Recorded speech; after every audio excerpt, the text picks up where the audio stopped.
प्रशिक्षण एवं संवादात्मक सत्र का आयोजन। सांख्यिकी एवं कार्यक्रम कार्यान्वयन मंत्रालय के अधीन राष्ट्रीय सांख्यिकी कार्यालय आगरा के तत्वाधान में 2 दिवसीय प्रशिक्षण एवं संवादात्मक सत्र आयोजित किया गया। अध्यक्षता निदेशक प्रयागराज शिवम श्रीवास्तव ने करते हुए बताया कि 2 दिवसीय प्रशिक्षण एवं संवादात्मक सत्र में अधिकारियों और कर्मियों से संवाद कर प्रशिक्षित किया गया है। बैंक लाभ मूल्य संग्रहण सूचकांक का उपयोग कच्चा माल, मशीनरी एवं विनिर्माण की वस्तुओं के थोक मूल्य का बढ़ना तथा घटना पता लगाने हेतु किया जाता है। साथ ही भारत के केंद्रीकृत बैंक RBI अपनी मौद्रिक नीति का निर्धारण भी इसी आंकड़ों के साथ करता है। इस दौरान संयुक्त निदेशक विवेक श्रीवास्तव, उप निदेशक फैजा बलराम, अनूप सिंह कार्यालय प्रमुख, अवधेश कुमार कार्यक्रम संयोजक, आशीष शर्मा मौजूद रहे। अमन गुप्ता, आगरा समाचार 24। कार्यालय प्रमुख क्षेत्रीय कार्यालय ये कार्यक्रम थोक मूल्य सूचकांक जो इंडस्ट्री से आना है।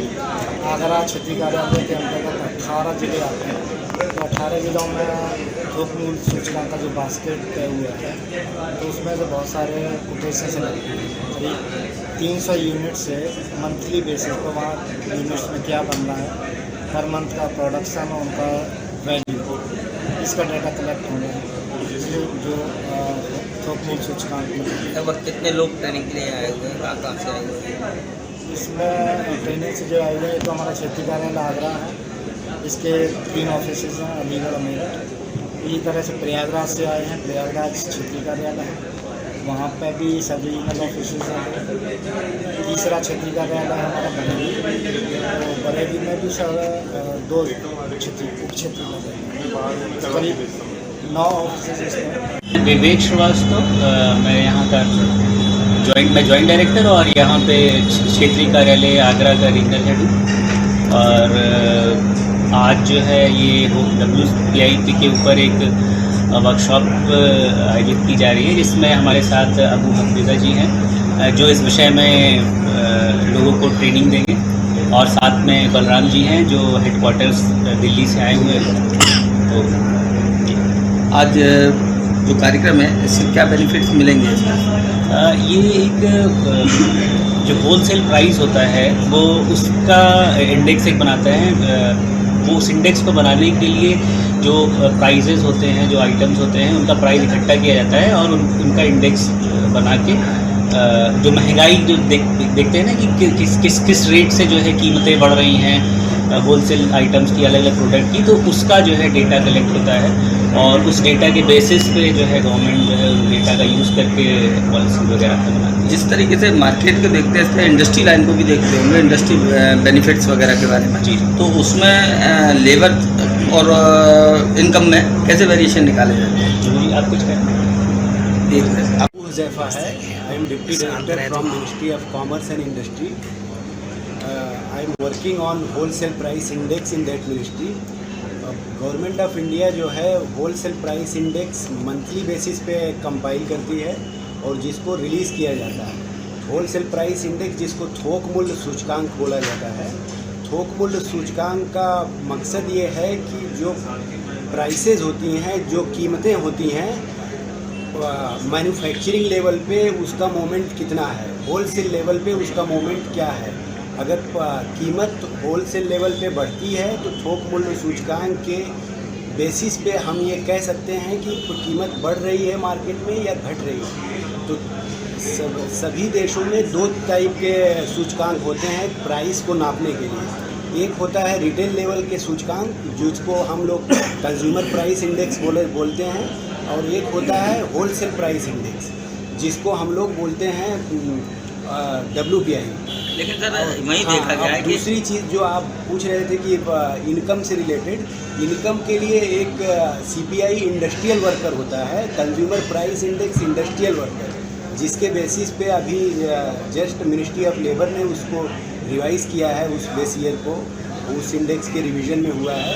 तो इनकम, जहाँ तक इनकम का ताल्लुक है, वो उस इंडेक्स से लिंक होती है। और इसके फ़ायदे मैं बता देता हूँ आपको WPI का, कि जो होलसेल पर या थोक मूल्य सूचकांक होता है, थोक मूल्य सूचकांक के कई फ़ायदे हैं। एक तो कि भारत सरकार को ये पता चलता है कि होलसेल लेवल पे या मैन्युफैक्चरिंग लेवल पे प्राइस बढ़ रही है या घट रही है, ये एक मकसद होता है और उसके हिसाब से पॉलिसी बनाई जाती है। और दूसरी चीज़ कि होलसेल सूचकांक के बेसिस पे जो एसेंशियल ड्रग्स होते हैं गवर्नमेंट ऑफ इंडिया के, उसकी प्राइसेस एनुअल बेसिस पे रिवाइज़ किया जाता है। और बाकी डिफरेंट यूजेस हैं WPI के, लेकिन इसका जो आज की वर्कशॉप का पर्पज़ है वो मैं बता देता हूँ कि हर 5-6 सालों में सारी कंट्री के साथ है कि वो बेस ईयर रिवाइज़ करती है सभी सूचकांक का। तो बेस ईयर रिवीजन ये चल रहा है होलसेल प्राइस इंडेक्स का। तो इसमें हम लोग डेटा कलेक्शन के लिए ट्रेनिंग दे रहे हैं। तो डेटा कलेक्शन के लिए जो मैन्युफैक्चरिंग यूनिट्स होती हैं वो किस रेट पे प्राइस बेचती हैं मार्केट में, उस डेटा को हम लोग कैप्चर करते हैं। तो जो नए आइटम ऐड होने वाले हैं नए सूचकांक में, जो 2017-18 के बेस पे आएगा, उस पे जो नए आइटम ऐड होने हैं उस आइटम के डेटा को, उस मैन्युफैक्चरिंग आइटम के डेटा को कैसे कलेक्ट करना है, उसकी हम ट्रेनिंग देने के लिए आज यहाँ उपस्थित हुए हैं। और उसमें जितनी भी क्वेरीज़ होंगी, कुछ मैन्युफैक्चरिंग यूनिट्स का क्वेरीज़ रहता है, तो मैन्युफैक्चरिंग यूनिट्स से भी हम लोग कोऑर्डिनेट करते हैं इसके बाद कि जो भी डेटा कलेक्शन, क्योंकि जैसे टाइम के साथ सामान के नेचर बदलते रहते हैं। जैसे पहले टाइम पे आप देखेंगे तो बड़ी टीवी आती थी मार्केट में, तो टाइम के साथ वो आउटडेटेड हो गई, तो उसकी प्राइस मूवमेंट फिर कैप्चर करना बंद कर देते हैं क्योंकि उसका कोई यूज़ नहीं है। जैसे LED टीवी आ गई और LCD आ गया, इसी तरह बल्ब में भी आप देखेंगे पहले दूसरे टाइप का बल्ब आता था, अभी जो कम वॉट लेता है उस टाइप के बल्ब आ रहे हैं। तो नए प्रोडक्ट नई सीरीज़ के साथ ऐड होते हैं और जो आउटडेटेड प्रोडक्ट हो जाते हैं उसको हटा दिया जाता है। नए प्रोडक्ट की कैसे प्राइस कलेक्ट करना है, फील्ड में जाके मैन्युफैक्चरिंग जो फैक्ट्रीज़ हैं उनसे जो भी डेटा कलेक्ट करना है, उसके बारे में ये ट्रेनिंग दी जा रही है। हमारे जो फील्ड स्टाफ हैं यहाँ पे आगरा, बरेली और इलाहाबाद से आगरा में